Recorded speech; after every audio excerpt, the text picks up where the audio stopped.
இலங்கை கடற்படையால் கைதாகியிருக்கும் தமிழக மீனவர்களை விடுவிக்க வேண்டும் என முதலமைச்சர் மு.க.ஸ்டாலின் வெளியுறவுத்துறை அமைச்சர் ஜெய்சங்கருக்கு கடிதம் எழுதியிருக்கிறார். அண்மை செய்தியாக பார்த்துக் கொண்டிருக்கிறோம். இலங்கையால் கைது செய்யப்பட்ட தமிழக மீனவர்கள் மற்றும் படகுகளையும் விடுவிக்க நடவடிக்கை எடுக்க வேண்டும் என தமிழ்நாடு முதலமைச்சர் மு.க.ஸ்டாலின் வெளியுறவுத்துறை அமைச்சர் ஜெய்சங்கருக்கு கடிதம் வாயிலாக வலியுறுத்தியிருக்கிறார். விவரங்களோடு செய்தியாளர் ராஜ்குமார் இணைகிறார். என்ன விவரம் ராஜ்குமார்?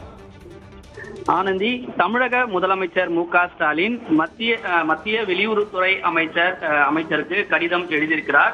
அந்த கடிதத்தில் இலங்கை அரசால் தமிழ்நாட்டை சேர்ந்த மீனவர்கள் இலங்கை எல்லையை தாண்டியதாக இலங்கை கடற்படை கைது செய்திருக்கிறார்கள். அவர்களை விடுவிக்க வேண்டும் என்று மத்திய அரசுக்கு தமிழக முதலமைச்சர் மு.க.ஸ்டாலின் கடிதம் எழுதியிருக்கிறார். குறிப்பாக கடந்த 18ஆம் தேதி புதுக்கோட்டை மாவட்டத்தை சேர்ந்தவர்கள் மீன்பிடிக்க சென்றபோது அவர்கள் இந்திய எல்லையை கடந்து இலங்கை எல்லைக்குள் உள்ளே சென்றதாக தமிழ்நாட்டு மீனவர்கள் 4 பேர் பிடிக்கப்பட்டிருக்கிறார்கள். மேலும் அவர்களுடைய படகுகளும் கைப்பற்றப்பட்டிருக்கிறது.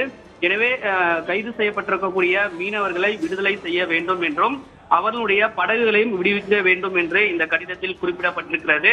மேலும் தற்போது வரை இலங்கை அரசின் கட்டுப்பாட்டில் 15 மீனவர்களும் 162 மீன்பிடி படகுகளும் உள்ளதாக, எனவே இதை விடுவிப்பு செய்வதற்கான நடவடிக்கையை மத்திய அரசு எடுக்க வேண்டும் என்று வெளியுறவுத்துறை அமைச்சருக்கு தமிழக முதலமைச்சர் மு.க.ஸ்டாலின் கடிதம் எழுதியிருக்கிறார்.